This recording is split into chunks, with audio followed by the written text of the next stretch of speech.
충격적인 사실을 알려드리겠습니다. 여러분의 혈압 측정값이 아마도 잘못되었을 가능성이 큽니다. 조금 잘못된 것이 아니라 심각하게 잘못된 경우가 많습니다.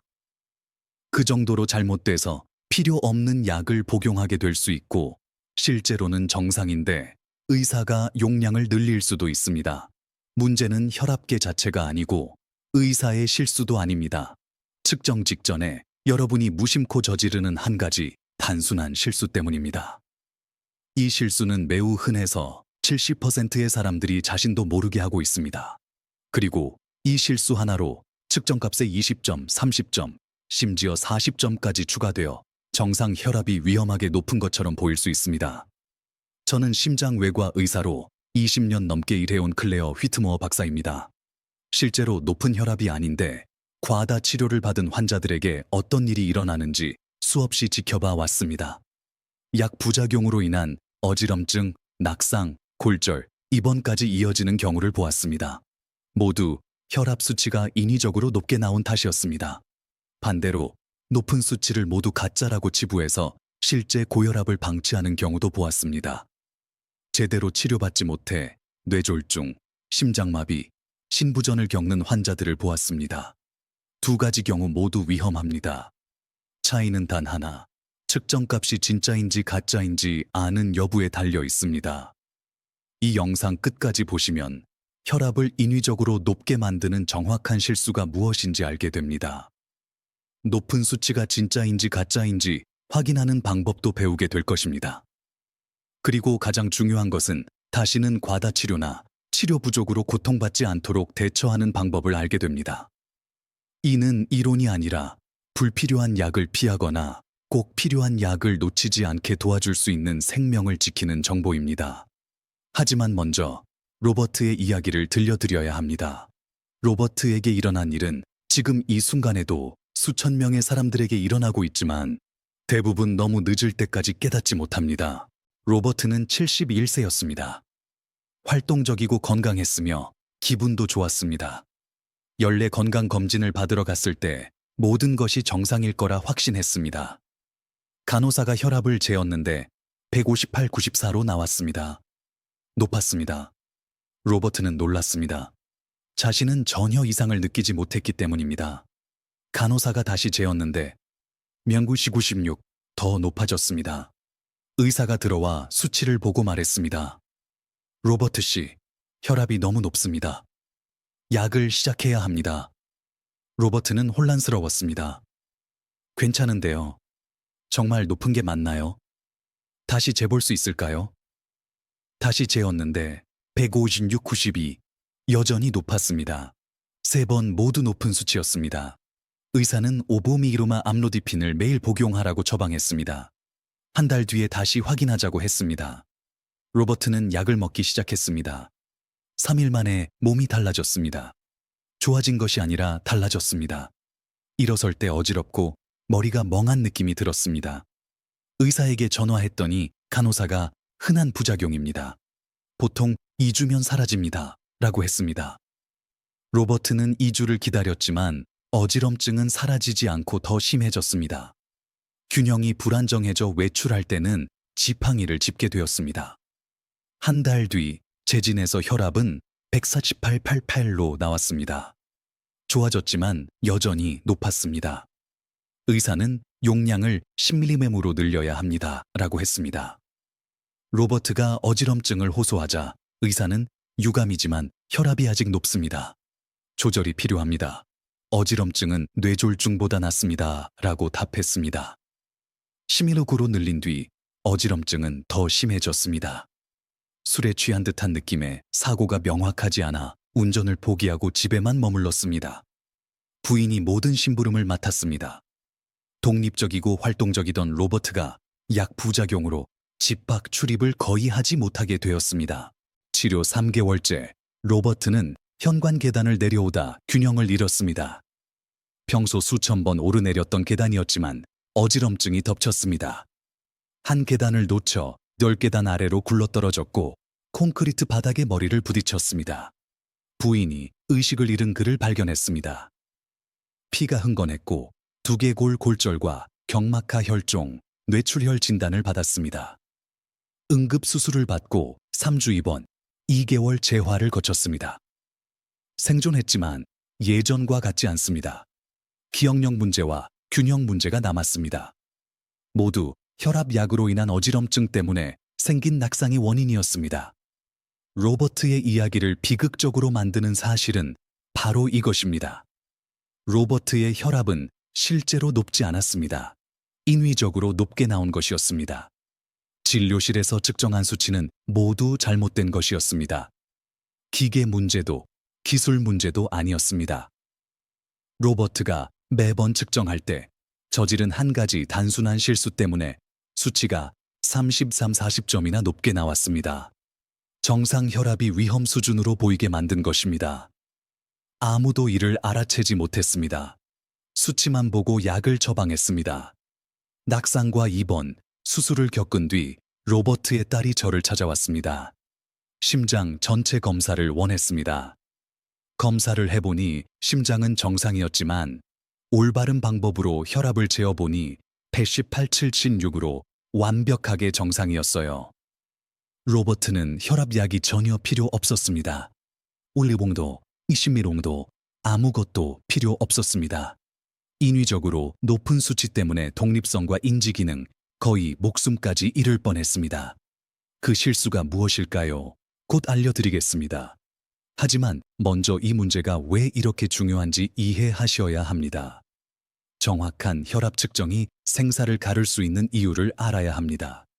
이 실수는 두 가지 방식으로 삶을 파괴합니다. 로버트의 경우는 불필요한 약으로 인한 과다치료였습니다. 필요 없는 약의 부작용이 삶을 망쳤습니다. 하지만 그 반대 경우도 똑같이 위험합니다. 마가렛의 이야기를 들려드리겠습니다. 마가렛은 73세였습니다. 진료받으러 갔을 때 혈압이 142/288로 나왔습니다. 의사가 약을 권했지만 마가렛은 약 부작용에 대해 읽은 적이 있어 거부했습니다. 진료실에서 높은 건 백의 고혈압 때문이라고 생각했습니다. 집에서 재보겠습니다. 집에서도 높으면 약 먹겠습니다. 라고 했습니다. 의사도 합리적이라며 동의했습니다. 마가렛은 집에서 쓸 혈압계를 샀습니다. 그날 저녁 재보니 128/78 정상. 다음날 아침 132/82 역시 정상. 일주일 동안 매일 재었는데 수축기는 항상 125/135 사이였습니다. 의사에게 보고했습니다. 집에서는 정상이에요. 백의 고혈압이었나 봅니다. 약이 필요 없겠죠. 의사는 가정 기록을 보고 집 수치가 더 좋네요. 주기적으로 재시고 3개월 뒤에 오세요. 라고 했습니다. 마가렛은 자신이 옳았다고 느꼈습니다. 주기적으로 재었는데 항상 정상 범위였습니다. 6개월 뒤 마가렛은 저녁을 준비하다 이상함을 느꼈습니다. 오른손이 저리고 들고 있던 칼을 떨어뜨렸습니다. 남편을 부르려 했지만 말이 제대로 나오지 않았습니다. 남편이 부엌으로 와서 오른쪽 얼굴이 처진 것을 보고 바로 뇌졸중임을 알아챘습니다. 9211에 신고했습니다. 구급차가 올 때까지 오른쪽 몸을 전혀 움직일 수 없었고 말도 하지 못했습니다. 병원에서 CT 촬영 결과 대규모 허혈성 뇌졸중으로 왼쪽 중대뇌동맥 영역이 광범위하게 손상되었습니다. 혈전 용해제를 투여했지만 너무 늦었습니다. 마가렛은 생존했지만 완전히 회복되지 못했습니다. 오른팔을 쓸 수 없고 보행 보조가 필요하며 말도 또렷하지 않아 상시 간병이 필요합니다. 73세의 뇌졸중으로 독립성을 완전히 잃었습니다. 무슨 일이 있었을까요? 마가렛의 혈압은 인위적으로 높게 나온 것이 아니었습니다. 진짜 높았습니다. 하지만 집에서 잰 수치는 인위적으로 낮게 나왔습니다. 로버트가 진료실에서 했던 것과 같은 실수를 집에서 반대로 저지른 것입니다. 그 실수 때문에 실제 높은 혈압이 집에서는 정상처럼 보였습니다. 자신은 괜찮다고 믿었고 그 믿음이 모든 것을 앗아갔습니다. 그 실수는 무엇일까요? 혈압을 인위적으로 높게도 낮게도 만들 수 있는 실수. 매일 수백만 건의 잘못된 측정을 초래하는 실수입니다. 이제 알려드리겠습니다. 하지만 먼저 한 가지를 이해하셔야 합니다. 이건 명백하지 않습니다. 아무도 알려주지 않습니다. 의사도 대부분 모르고 혈압을 재는 간호사도 모릅니다. 그런데도 70%의 사람들이 무심코 합니다. 그 실수는 팔 위치입니다. 측정 시 팔의 위치에 따라 혈압 수치가 20바스 40점, 경우에 따라 그 이상 차이 납니다. 팔은 반드시 심장 높이와 정확히 일치해야 합니다. 심장보다 아래에 있으면 중력 때문에 수치가 올라가고 위에 있으면 내려갑니다. 몇 인치 차이만으로도 큰 차이가 납니다. 물리학적으로 설명하자면 혈압은 동맥벽에 가해지는 혈액의 압력입니다. 수은 밀리미터 mmHg 단위로 측정되는데 이는 중력에 대항해 수은 기둥을 1mm 올리는 데 필요한 압력을 의미합니다. 팔이 옆으로 늘어져 심장보다 아래에 있으면 중력이 혈액을 팔 쪽으로 끌어내 측정 부위의 압력이 증가합니다. 팔이 심장보다 10인치 아래면 약 8mm가 추가되고 20인치 아래면 약 10mm가 추가됩니다. 진료실에서 혈압을 재는 전형적인 상황을 생각해 보세요. 진찰대에 앉아서 팔이 옆으로 늘어지거나 무릎 위에 놓입니다. 간호사가 팔뚝에 커프를 감고 측정합니다. 이때 팔은 보통 심장에서 8-12인치 아래에 있습니다. 이 위치만으로도 수축기 혈압의 8-12점, 경우에 따라 더 많이 추가됩니다. 실제 혈압이 128인데 팔이 아래로 늘어지면 140으로 나옵니다. 인위적으로 높게 나온 것입니다. 로버트의 진료실 수치 158복승4, 162 96, 105승 6, 92는 모두 팔이 옆으로 늘어진 상태에서 측정된 것이었습니다. 올바른 위치에서 재니 118.76으로 완벽히 정상이었죠. 40점 차이입니다. 정상과 2기 고혈압의 경계선이 40점 차이로 결정된 것입니다. 약 처방 여부와 용량이 모두 팔 위치 때문에 결정되었습니다. 마가렛은 집에서 소파에 앉아 커프를 감고 팔걸이에 팔을 올려놓고 재었습니다. 팔걸이가 약간 높아 팔이 심장보다 4-6인치 위에 있었습니다. 이 위치만으로도 6, 8점이 낮아졌습니다.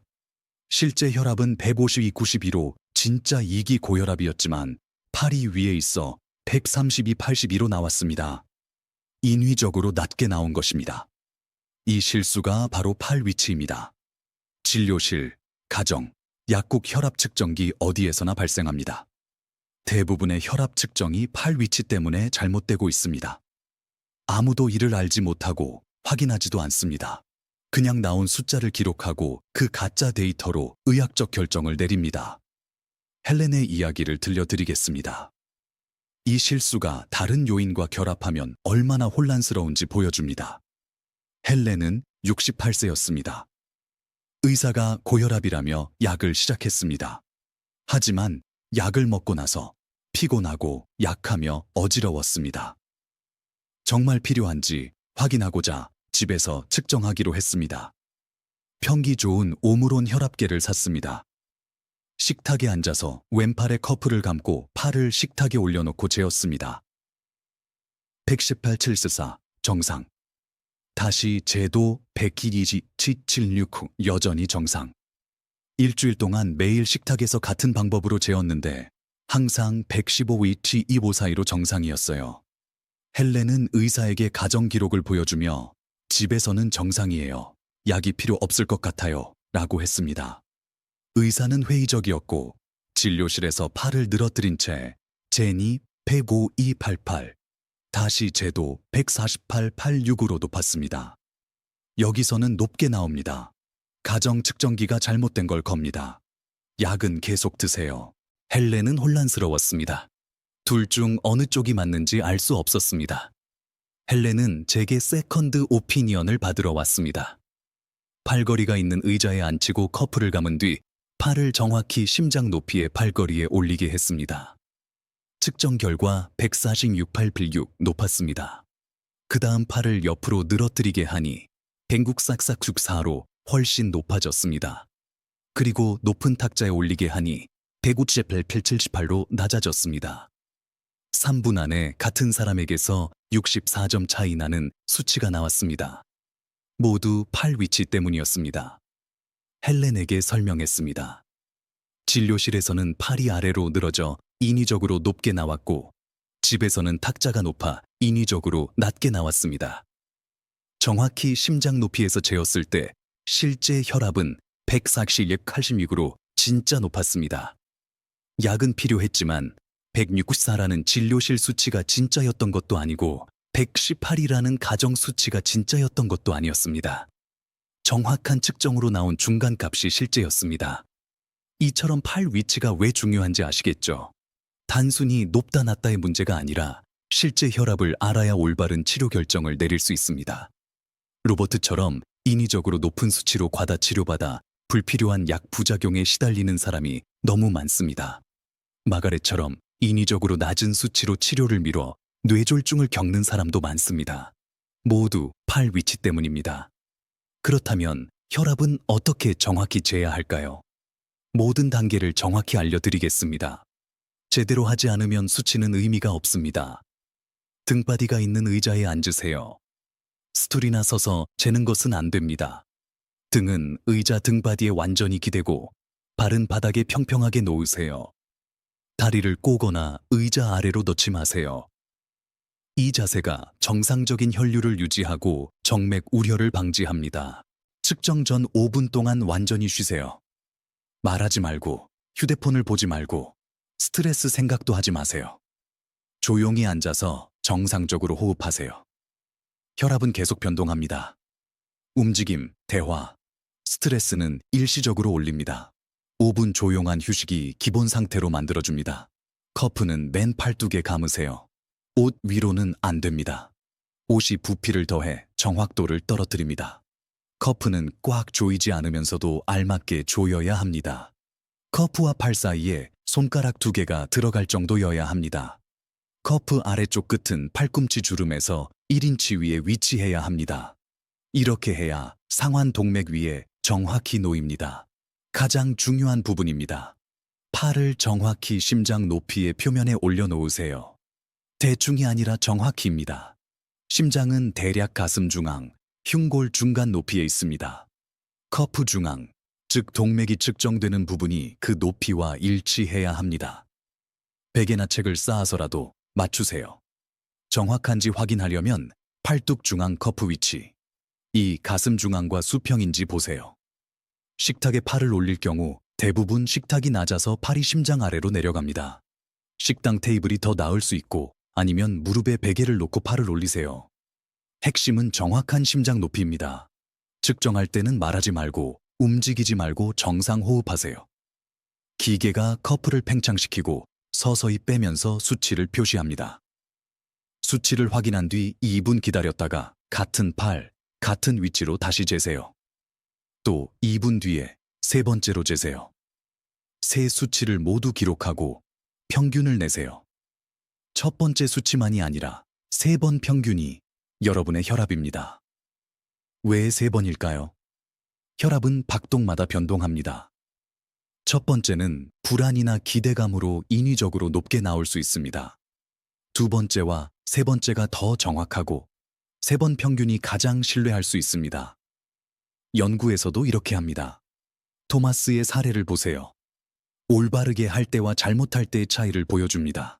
토마스는 76세였습니다. 의사가 고혈압이라며 약을 시작했습니다. 집에서 모니터링하고 싶어 혈압계를 샀습니다. 매일 소파에 앉아 커프를 감고 팔을 소파 팔걸이에 올려 한 번만 재고 기록했습니다. 집 수치는 항상 진료실보다 낮았습니다. 진료실 158, 168, 집 118, 138. 토마스는 베개 고혈압 때문이라 생각했고 집 수치가 진짜라고 믿었습니다. 하지만 2가지 문제가 있었습니다. 첫째, 소파 팔걸이가 약간 높아 팔이 심장 위에 있었습니다. 68점 낮게 나왔습니다. 둘째, 한 번만 재서 신뢰도가 떨어졌습니다. 토마스는 두통으로 저를 찾아왔습니다. 검사 결과 혈압 외에는 이상 없었지만 정확한 방법으로 재니 평균 164, 96으로 매우 높았습니다. 토마스가 집에서 하는 방법을 보여달라고 하여 직접 보니 팔 위치가 잘못되었고 한 번만 재는 것을 확인했습니다. 올바른 방법으로 재보았습니다. 등받이 의자에 앉혀 팔걸이 높이를 흉골 중간에 맞추고 5분 휴식 후 2분 간격으로 3번 재니 162, 94, 169, 8, 98, 169, 96, 평균 169, 6이었습니다. 집 수치보다 훨씬 높았습니다. 약을 조정해야 했고 두통도 고혈압 때문이었습니다. 토마스는 충격을 받았습니다. 집 수치가 정상이라고 믿었는데 잘못된 기술로 인위적으로 낮게 나온 것이었습니다. 정확한 측정으로 문제를 찾아 약을 늘렸더니 혈압이 138/12로 조절되고 두통도 사라졌습니다. 혈압 측정은 가볍게 할 일이 아닙니다. 모든 세부 사항이 중요합니다. 특히 팔 위치가 가장 중요하지만 다른 요인도 있습니다. 카페인은 섭취 후 1~3시간 동안 오볼링점 올립니다. 커피 마신 지 20분 뒤에 재면 인위적으로 높습니다. 최소 30분, 가능하면 1시간 전부터 카페인을 피하세요. 흡연은 니코틴으로 혈관을 수축시켜 즉시 10필5점 올립니다. 30분 동안 높아집니다. 흡연 직후 측정하면 안 됩니다. 운동 후에도 30인 60분 동안 높아집니다. 계단 오르고 바로 재면 안 됩니다. 방광이 가득 차 있으면 11~15점 올라갑니다. 측정 전 화장실을 다녀오세요. 대화는 말하는 동안 6필름점 올립니다. 5분 조용히 쉬고 측정 중에도 말하지 마세요. 등받이 없이 앉으면 근육 긴장으로 5필름점 올라갑니다. 등받이에 완전히 기대세요. 다리 꼬면 2~8점 올라갑니다. 발은 바닥에 평평하게. 커프 크기가 작으면 5~15점 높게 나옵니다. 팔 둘레를 재서 맞는 크기를 사용하세요. 시간대도 중요합니다. 혈압은 일주 변동이 있어 아침에 높고 저녁에 낮습니다. 매일 같은 시간에 재세요. 아침 식사와 약 복용 전이 가장 좋습니다. 패트리샤의 사례를 보세요. 여러 요인이 복합적으로 작용한 경우입니다. 패트리샤는 74세였습니다. 진료실 수치 168/94로 약을 시작했습니다. 집에서 아침에 확인했는데 화장실 다녀온 뒤 커피를 마시며 뉴스를 보고 나서 식탁 의자에 앉아 재었습니다. 등바디가 제대로 없어 앞으로 기대 앉았고 탁자가 낮아 팔이 심장 아래에 있었습니다. 한 번만 재서 138/84가 나왔습니다. 약이 효과를 보는 중이라고 생각했습니다. 하지만 여러 실수를 했습니다. 커피 직후 등바디 미지원, 팔 아래 위치 등으로 수치가 예측 불가능하게 왜곡되었습니다. 제 진료실에서 정확한 방법으로 제니 평균 105/488이었습니다. 집보다 높고 진료실보다는 낮았지만 실제로는 치료가 필요한 수준이었습니다. 정확한 수치를 알아야 적정 용량을 정할 수 있습니다. 기술이 왜 중요한지 아시겠죠? 모든 편차가 수치를 바꿉니다. 잘못된 데이터로 약을 처방하거나 거부하면 안 됩니다. 따라서 이렇게 하세요. 검증된 기계 오므론칠 또는 칩 시리즈를 사용하고 맞는 커프 크기를 구비하세요. 매일 같은 시간, 가장 좋은 건 아침 기상 후 1시간쯤, 식사 약전, 방광 비운 뒤, 카페인 니코틴 운동 1시간 금지 상태에서 등받이 의자에 앉아 5분 조용히 쉬고 커프를 맨팔에 정확히 감은 뒤 팔을 심장 높이에 맞춰 3번 2분 간격, 재고 평균을 내세요. 첫 주일은 매일, 이후 주 1회 지속하세요. 수축기 120 미만 지속이면 대체로 정상, 130초가 지속이면 의사 상담, 120, 130이면 모니터링하며 생활 습관 개선하세요. 진료실 수치는 높고 집 수치는 정상이면 백의 고혈압인지 집 기술이 잘못됐는지 어떻게 할까요? 24시간 활동 혈압 모니터링을 하세요. 24시간 동안 20, 30분마다 자동 측정해 50, 70개 수치를 평균 냅니다. 가장 정확한 방법입니다. 불일치가 있으면 보험으로 커버되는 경우가 많습니다. 수자는 진료실 수치 높고 집 수치 정상이라 100의 고혈압이라 믿었는데 24시간 모니터링 결과 평균 120/178로 정상 판정받아 약을 피했습니다. 제임스는 반대로 진료실 높고 집 정상이라 집 수치를 믿었는데 24시간 결과 평균 164/90으로 높아 집 기술이 잘못된 것으로 밝혀져 약을 시작했습니다. 24시간 모니터링이 진실을 알려줍니다. 결론입니다. 혈압 측정은 간단해 보이지만 그렇지 않습니다. 팔 위치만으로도 20펌 40점 차이, 다른 요인까지 더하면 실제 혈압과 전혀 다른 수치가 나옵니다. 로버트는 과다 치료로, 마가렛은 치료 부족으로, 헬렌은 혼란으로, 토마스와 패트리샤는 부정확한 데이터로 고통받았습니다. 여러분은 그러지 마세요. 정확히 재세요. 팔 심장 높이, 등바디 지지, 발 평평, 5분 휴식, 무음, 3번 평균, 매일 동일 시간. 이건 선택이 아니라 필수입니다. 진료실 수치가 높아 의심되면 24시간 모니터링으로 증명하세요. 집 수치가 정상이라 약을 피하고 싶다면 기술이 완벽한지 반드시 확인하세요. 잘못된 낮은 수치가 목숨을 앗아갈 수 있습니다. 혈압은 중요하지만 측정 방법에 따라 숫자가 달라집니다. 잘못 재면 잘못된 결정과 결과를 낳습니다. 정확히 재면 올바른 결정을 내려 건강을 지킬 수 있습니다. 이 영상이 수많은 사람들의 혈압 측정을 바로잡는 데 도움이 됐다면 공유해 주세요. 의사들도 제대로 가르쳐 주지 않는 정보입니다. 구독하시고 실질적인 건강 정보를 계속 받아보세요. 시청해 주셔서 감사합니다. 혈압을 정확히 재고 진짜 수치를 알고 현명한 결정을 내리세요. 건강하세요. 다음 영상에서 더 유익한 건강 모니터링 진실을 알려드리겠습니다.